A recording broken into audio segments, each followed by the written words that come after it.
Geoff Schwartz with us now. Geoff, I just put up a poll question, and I'll ask you the same question that I just asked everybody. You can go vote yourself in this at Clay Travis on Twitter.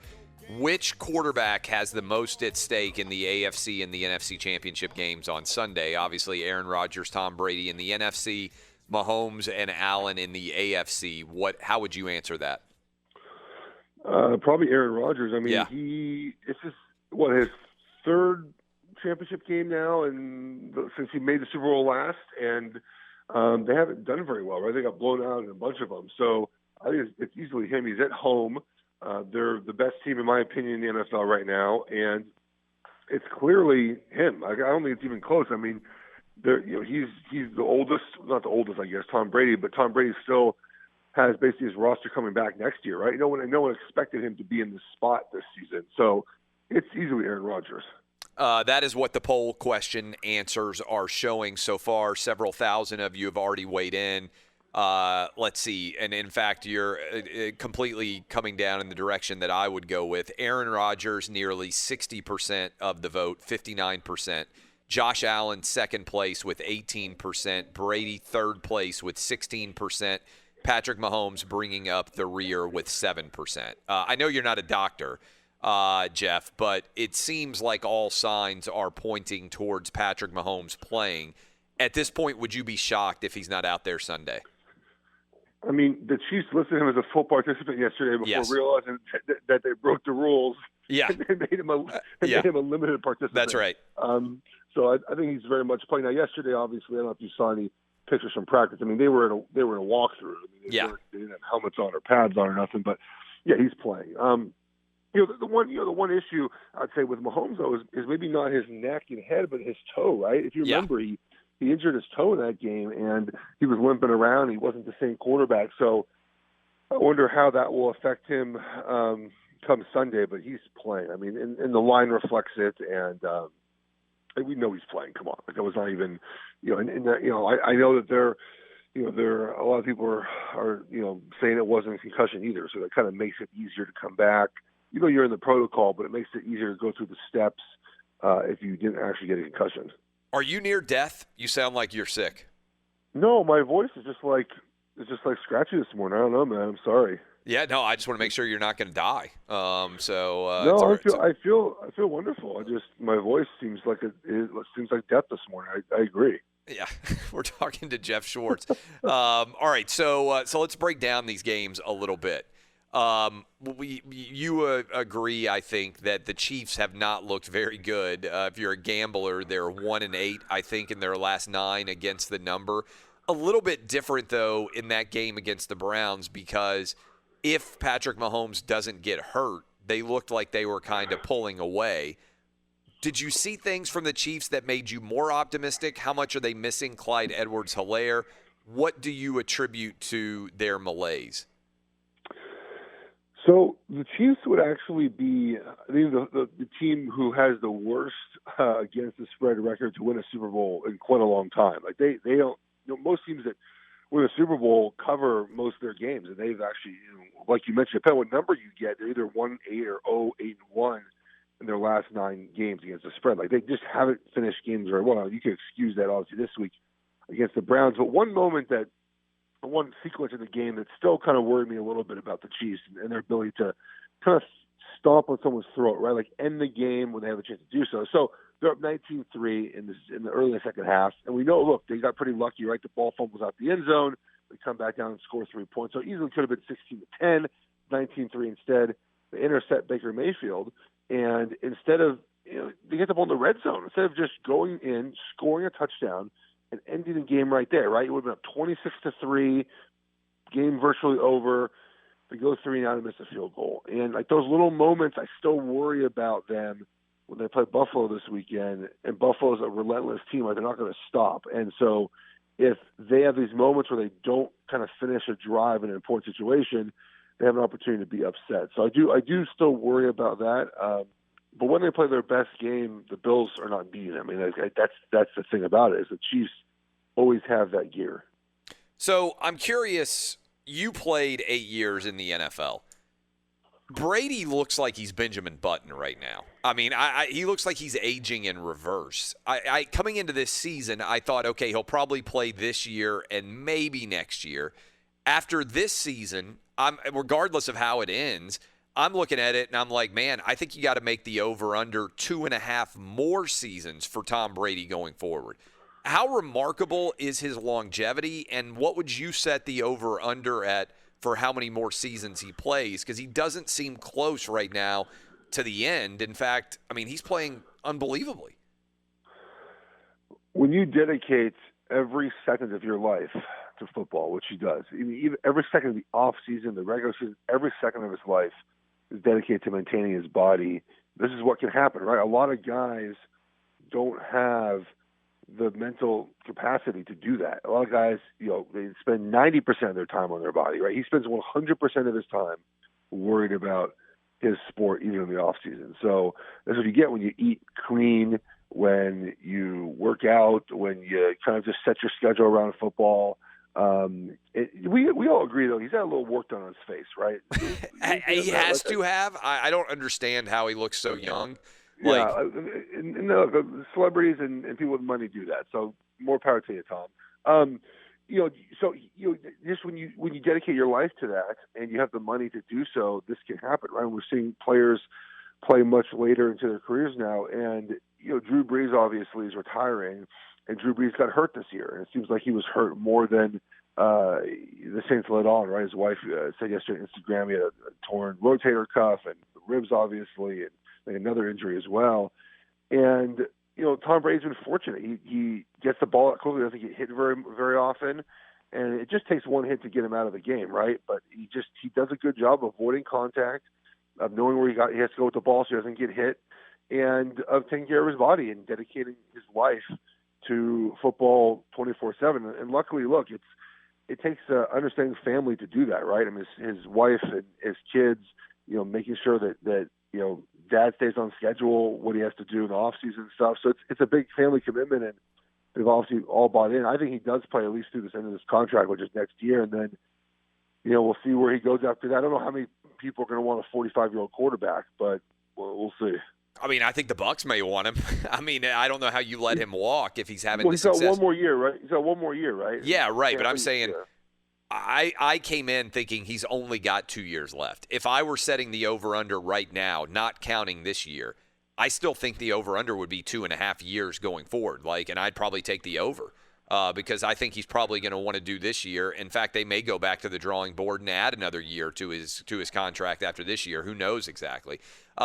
When you look at what he has been able to accomplish, one of the great debates in the world of sports for 20 years has basically been, okay, Patriots dynasty, who's more responsible, Belichick or Brady? Have we ended it in 1 year with what happened with the Patriots and what happened with Tom Brady and the Bucs and what happened with the Patriots overall? The Patriots went 7-9 this year with that bum roster. They actually, that's a pretty good coaching job. If you want to blame Belichick for the roster construction, sure, but I mean, he coached a heck of a team this year. I mean, again, Cam Newton threw 4 touchdown passes this season, and he went 7-9. It wasn't like they were 2-12, 2-14. He went 7-9 this year with that roster. The big win against Buffalo, was it Buffalo, I believe, or the Ravens on in the rain. They almost beat Buffalo in Buffalo. They took Seattle down to the wire early in the season. Cam Newton, had COVID and came back, a different quarterback. I mean, So I think it's really hard to say who was the main catalyst of that success. I think they both were. They both were the perfect match for each other, right? Belichick and Brady challenged each other mentally. They pushed each other. They knew, how to win in tough situations. They just were the perfect pair. I don't think you can say, hey, it was Tom Brady, or hey, it was. If you give Belichick the Bucs roster, they're going to win 11 or 12 games too. I mean, so I think that I know people want to dump on Belichick now, but he went 7-9 with that roster. How many coaches in the NFL are going to win 7 games with the roster he had? Again, that's partly his fault for the roster. He's the general manager, sort of, really. But if you want to blame him for roster construction, sure, but I think he can still coach. Mahomes, Brady, and Rodgers all have Super Bowls. Josh Allen is the lone guy who is playing this coming weekend that does not. How much of a revelation has Josh Allen's performance been this year? And in your mind, how sustainable is it going forward? Yeah, I was a guy who never thought Josh Allen would get here, and I think I had history on my side. People have talked about it ad nauseum, and I'll just reiterate again. I mean, he has the best improvement in NFL history. There's no quarterback who's improved more. So if you said, hey, I always thought this would be Josh Allen, you're just lying, because you hoped you would. It's just thoughts and prayers at that point. Right? We've never seen this before, and no one's improved this much in one season in NFL history. So, or even through his first 3 years, from year one of a starter to year three. So you can't say you saw this coming, because you did. You did. We've never seen this before. So sustainable. Look, will he be this good? Probably not. But will he be bad again? Probably not either. Right? He's probably going to settle somewhere in the middle. His OC coming back next year, Brian Daboll's huge for them. He was up for some jobs and wasn't able to get any of them. So that's a huge plus for Allen. So I don't think he'll be this good next year, but he won't be bad ever again, I think. So a couple of stories, let's move out of the AFC NFC Championship game. Would you trade Deshaun Watson if you were the owner of the Houston Texans, or would you be like, dude, we're going to figure this out, I refuse to move on? I mean, I would keep him if I was Houston, because I think he's an excellent player. Right. It might come to a situation where he just makes it so difficult. You have to trade him, but people see James Harden, right, and obviously he traded from Houston to Brooklyn, and NBA players can force trades much easier. James Harden could just not play well, which he didn't. He just kind of goofed off, right? He didn't play well. He was a little out of shape. Deshaun Watson, if he shows up, he's going to play well. He's not going to sabotage the team. We saw this year. He's definitely not going to do that. So he's not able to really force his way out of there like James Harden was able to do. Obviously, the media pressure, Deshaun not showing up for training camp, things like that could force him out. But also a package of 3 first-round picks and 2 second-round picks and 2 players like that. There are scenarios where the Jets have the ammo to get Deshaun Watson. Houston would have to think hard, especially in their situation right now with no draft picks for the next couple of years, whether or not it's worth, taking Sam Darnold and 3 first-round picks and rolling with that squad for a couple of years. Pac-12. I know you cover and have talked a lot about the Pac-12 late. I don't know how late it was, but I was getting ready for bed when I saw the news come out about Larry Scott being let go. What does that mean for the Pac-12? Right move, wrong move, and how optimistic are you about the conference going forward now that they're going to be having a new leader? How about the Pac-12 dumping that news out? It is really funny. Day? It's really fun. It's such a Pac-12 They move. should have. The only thing they could have done better is if they had dropped it in the morning, literally while the inauguration ceremony was going on. like at 12 Eastern? That's what I'm saying. Literally right as he's walking up to take his oath and give his speech. I mean, that's the only way they could have done it more. But it is very, very funny that they dropped it on Inauguration Day right in the middle of all the festivities.